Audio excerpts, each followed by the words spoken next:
Olá amigos, 16 de junho de 2016, Legítima Defesa em Foco. Evidentemente devemos comentar o massacre de Orlando. E ele traz muita preocupação, como trazem preocupação sempre os episódios repetitivos que acontecem no mundo, incluindo os atentados terroristas. Esse foi o atentado terrorista? Há muitos indícios nesse sentido. Mas tentaram até dizer que teria sido um crime de ódio. Versão completamente desmascarada e ridicularizada a partir do momento em que vários órgãos de imprensa importantes do mundo, entre os quais a própria BBC, o Daily Mail, por exemplo, que nós vamos matéria que nós vamos mostrar aqui, do Reino Unido e órgãos da imprensa americana repercutiram, demonstraram que o matador, o chacinador, era um frequentador habitual daquele clube de homossexuais lá em Orlando. Então, as motivações do crime estão ainda em análise e investigação. Isso não deve nos preocupar no sentido da nossa argumentação em favor do direito das pessoas de bem à legítima defesa.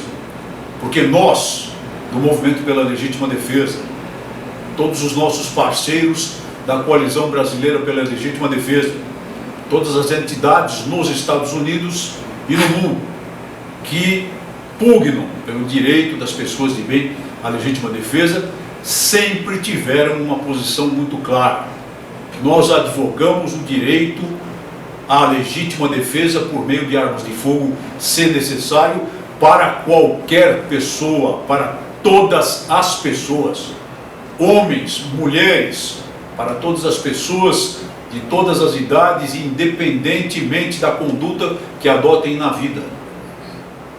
Nós não aceitamos que um ser humano seja vilipendiado, humilhado, violentado, assassinado.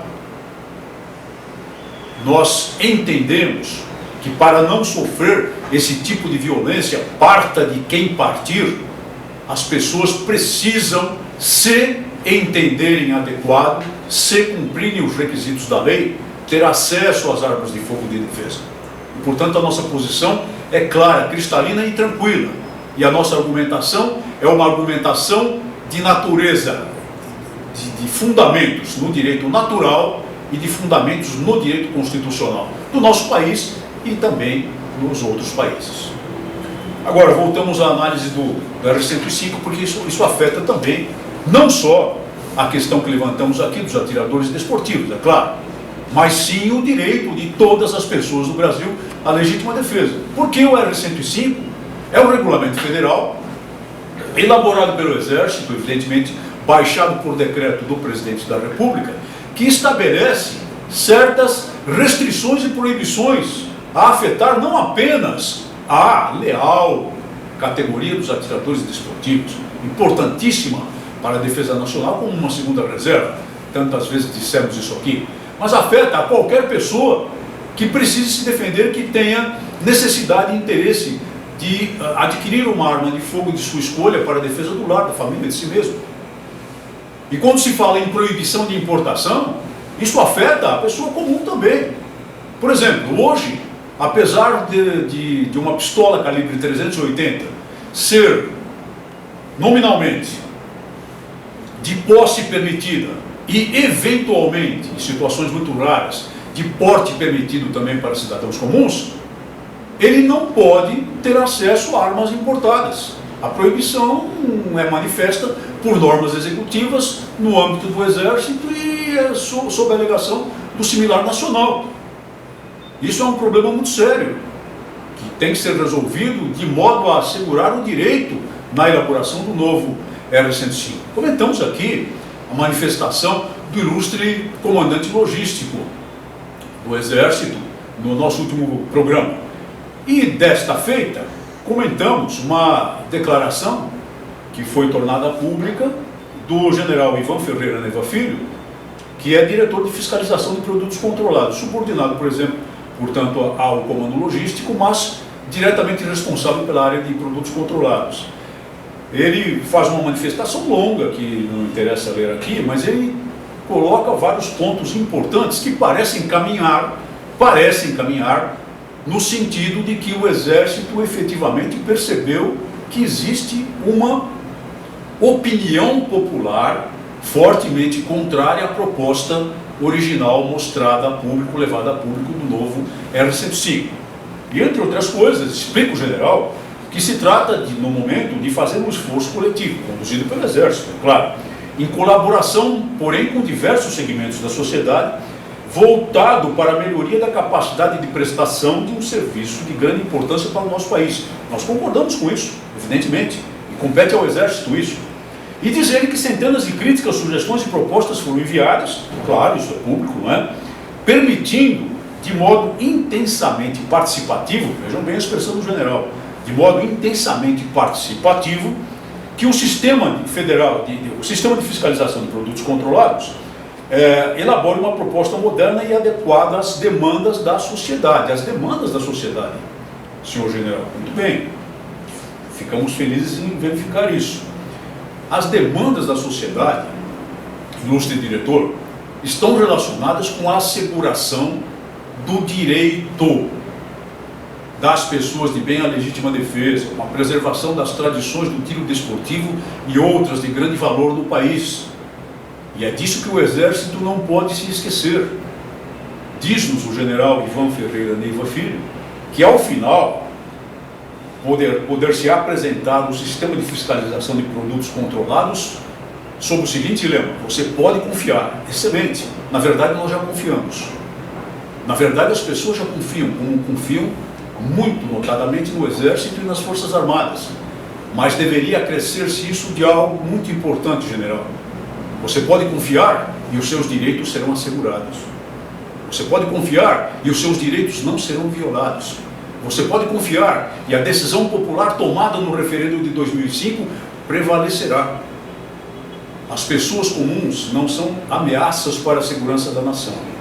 O propósito, como nos diz o general, é garantir a segurança nacional e a tranquilidade pública. Não apenas isso. Deve ser também assegurar os direitos declarados na lei sobre a Constituição do Brasil, que nem sempre são respeitados e, na verdade, frequentemente são violados por atos, portarias, edições normativas que vão acima da lei, além da lei, e muitas vezes acabam modificando indevidamente os próprios propósitos da lei. Nesse sentido, também nos chegou ao conhecimento que o deputado Eduardo Bolsonaro teve uma reunião no comando logístico, exatamente com as autoridades de maior patente, certamente o senhor comandante logístico e certamente o senhor general diretor de fiscalização de produtos controlados. E ele trouxe a público que ouviu boas notícias. Primeiro, que os caçadores, atiradores e colecionadores seguirão podendo importar suas armas, mas não só eles, deputado e senhores generais. As pessoas comuns também precisam do direito de importar armas para que haja uma competitividade adequada a fim de beneficiar a própria qualidade da indústria nacional. No sentido de que o consumidor final acabe sendo beneficiado num regime competitivo normal. E também poderão os caçadores, atiradores e colecionadores adquirir arma de fogo de uso restrito de acordo com o Estatuto do Desarmamento.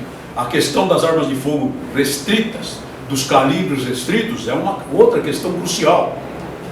Mas o que é que tecnicamente recomenda ou justifica que uma pessoa comum não possa ter acesso ao calibre 9mm Luger, por exemplo, para a defesa pessoal, ao calibre .40, por exemplo, para defesa pessoal, 45 para defesa pessoal? Nós não temos a ilusão, evidentemente, de que haja tal liberalização a ponto de permitir, por exemplo, aos cidadãos comuns o uso de armas automáticas no nosso país. Não temos essa ilusão. Mas, pelo menos em termos de armas de porte de defesa, não faz sentido algum a restrição por calibres. E isso aqui precisa também ser modificado em favor das pessoas de bem. Porque lembrem-se, senhores, que o criminoso não se importa com leis, portarias e regulamentações. e ele obtém as armas que quiser, lançadores de foguetes, inclusive, como temos visto no noticiário aí, para arrebentar carros blindados transportadores de valores. Lançadores de foguetes que poderiam até destruir, na verdade, um carro de combate Leopard, e evidentemente não são adquiridos em lojas. Fala da suspensão do calibre 9mm Luger para competição, mas não só para competição, para defesa pessoal também. E tratou o deputado Eduardo Bolsonaro, segundo diz também, do porte de arma para os atiradores e colecionadores quando estejam a caminho de praticar o seu esporte, explicando que isso exige, na verdade, uma reforma na Lei 10.826, Estatuto do Desarmamento. Não, deputado. Aqui nós nos permitimos corrigi-lo. O Estatuto do Desarmamento, por draconiano que seja, já prevê o porte de arma dos atiradores e caçadores, mas a depender de regulamentação. Regulamentação de quem? De quem controla, de quem fiscaliza, que é o Exército Brasileiro. Então bastaria que houvesse uma regulamentação adequada, razoável, no sentido de, ao menos, permitir o porte quando dos deslocamentos dos atiradores desportivos para suas atividades normais, que o problema não estaria resolvido, mas estaria bastante mitigado.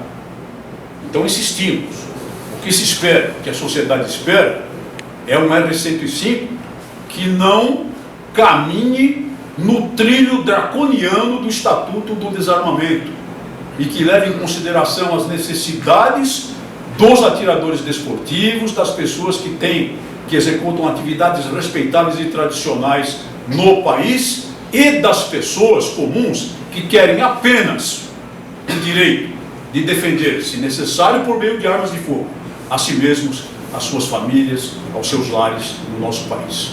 Muito obrigado por sua atenção e até o nosso próximo programa.